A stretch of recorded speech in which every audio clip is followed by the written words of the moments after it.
our first real life intuitive eating moment off Instagram. So if you're new here, hello, I'm Leah. I ran an Instagram account, Leah Kern RD, for several years, like 3 or 4 years. And I recently made the decision to get off of Instagram. Huge decision. I will link right here to why I'm leaving Instagram, the podcast episode I did on it, and also the Substack piece of writing I did on this. It's been a big journey. And one thing I've been thinking a lot about is what were some of the things that my community on Instagram shared that they really loved when I was on Instagram. And something I heard from people over and over again is that they loved when I would do what I called real life intuitive eating moments. This is where I would pop on stories and say, hey, it's this time of day. I have this going on in the rest of my day. I'm hungry. This is what I have on hand. This is what level of hunger I am right now. And given all these factors, this is what I'm going to choose to eat.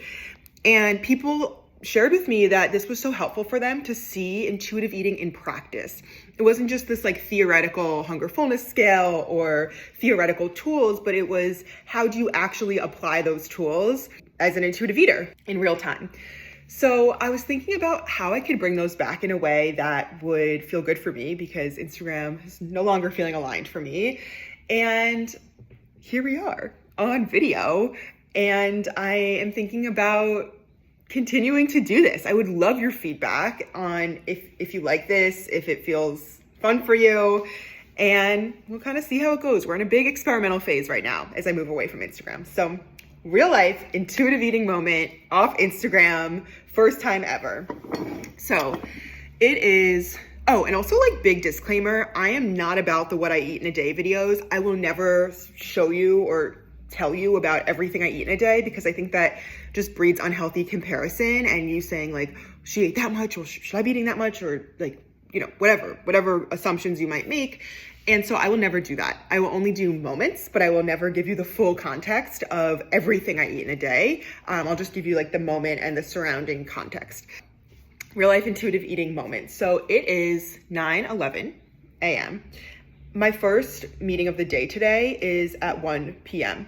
So I want to go to a coffee shop and get some work done, and I want to eat before. The coffee shop is right down the street. I don't love like getting food at a coffee shop sometimes. Sometimes I do, but this one doesn't really have good food options, and I know that because I go there all the time.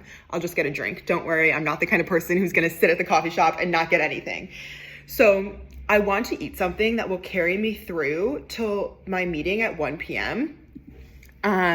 Or at least like most of the way. Like I might need a snack or something and that's fine, but I want to be able to go to this coffee shop. Ideally, I'll get there, I'll eat this soon.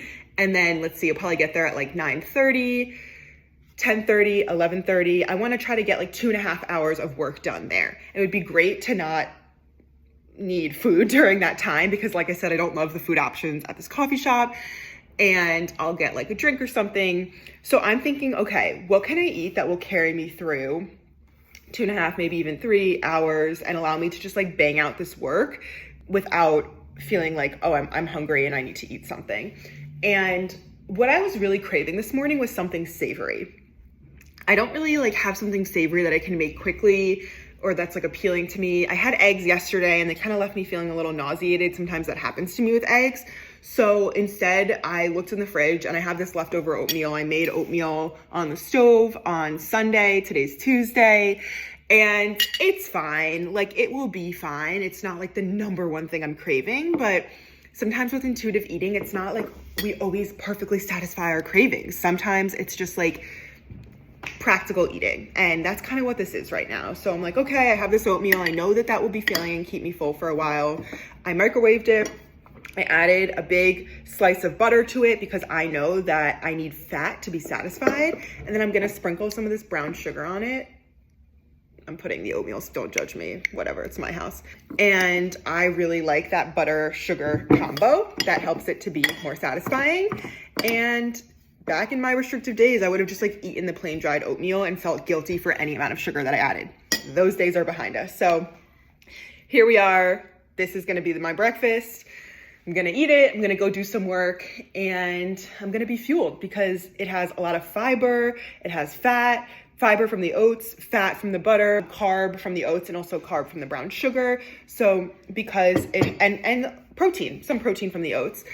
Because it has carbs, protein, fat, and fiber, I know that it will have more staying power, which means it'll keep me fuller longer, which is what I'm going for right now because I want to be able to get my work done without having to deal with hunger right now in the next few hours. Okay, there we have it. First real life intuitive eating moment. How'd you like it? Should I do more of these? What format do you like? Do we like video? Do we envision doing this on the podcast ever? Would you rather like a written format of like pictures of my real life intuitive eating moment with writing? I would love to hear your feedback.